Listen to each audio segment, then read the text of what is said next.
Oke, bismillahirrahmanirrahim. Assalamualaikum warahmatullahi wabarakatuh.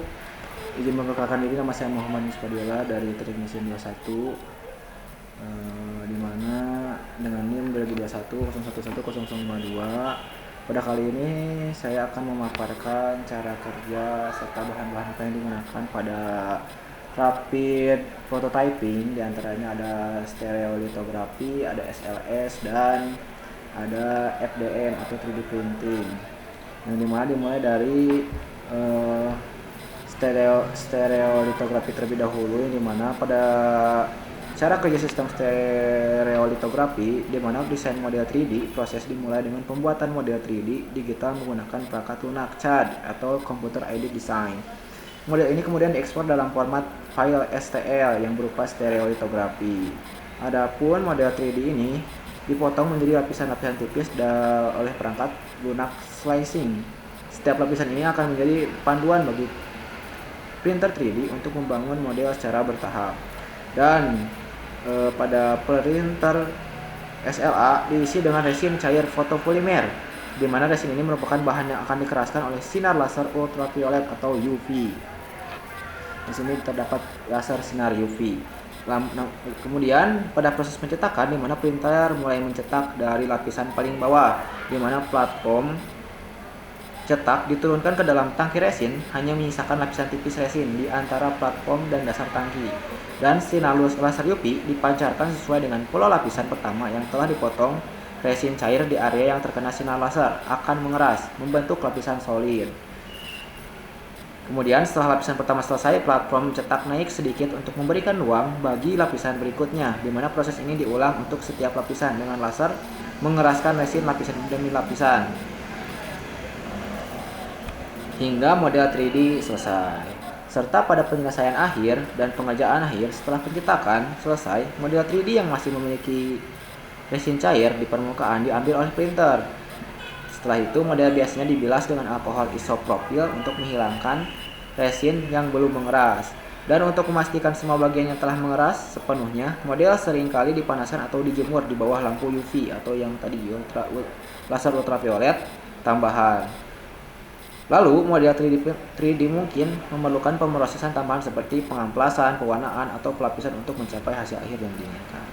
Di mana bahan yang digunakan dalam stereolitografi ini, yang pertama ada resin fotopolimer, di mana adalah bahan utama yang digunakan dalam proses SLA ini. Resin ini bersifat cair, mengandung senyawa kimia yang mengeras ketika terkena sinar UV.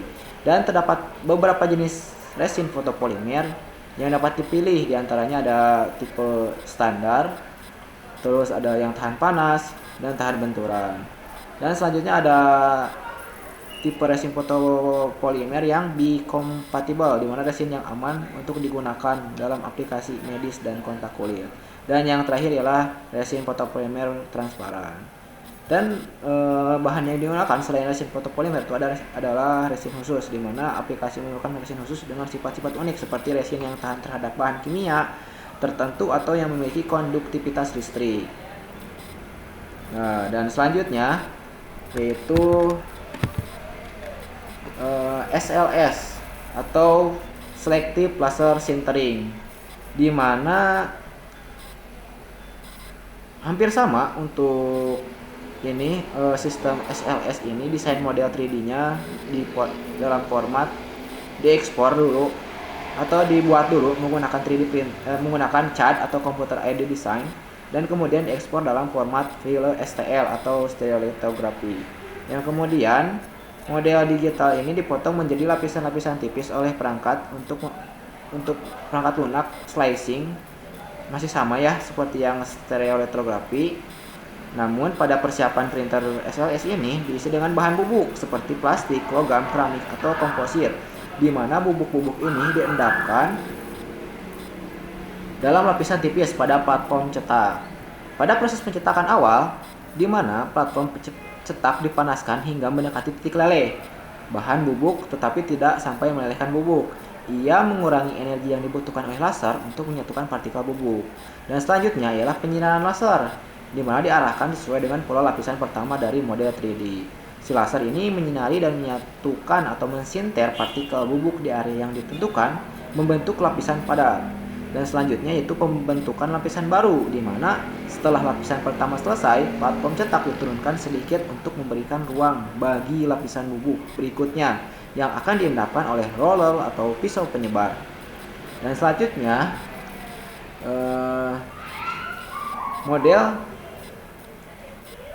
selanjutnya ialah pengulangan proses di mana proses penyerahan laser dan penambahan lapisan bubuk diulang hingga seluruh model 3D terbentuk.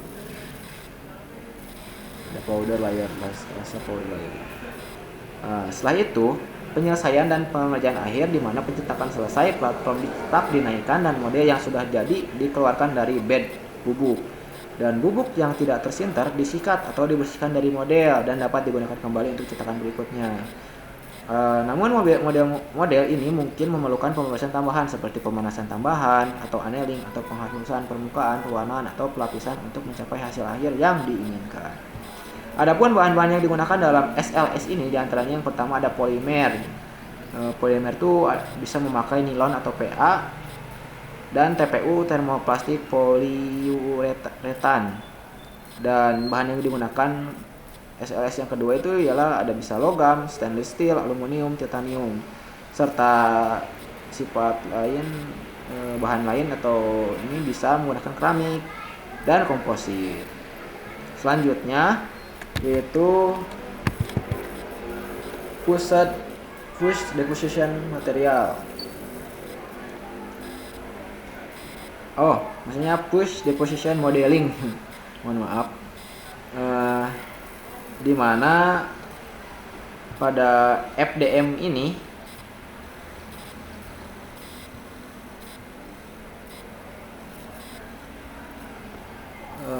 yang biasa paling sering kita lihat pada proses ini dari bahan yang digunakan yaitu termoplastik, yaitu PLA, polyethylene acid.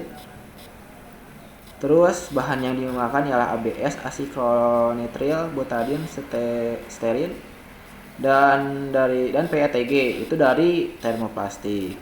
Dan untuk bahan yang digunakan juga ada material khusus yaitu menggunakan TPU, termoplastik polyurethane, polyuretan ini, dan kemudian nilon dan PC polikarbonat. Dan bahan yang terakhir ialah menggunakan material komposit. Dimana cara kerja dari 3D printer ini dimana si bahan yang dipasangkan, bahan yang digunakan ini ditarik ke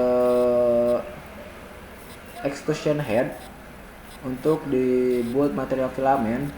Kemudian di sini akan dipanaskan dan akan membentuk sesuai dengan yang diinginkan.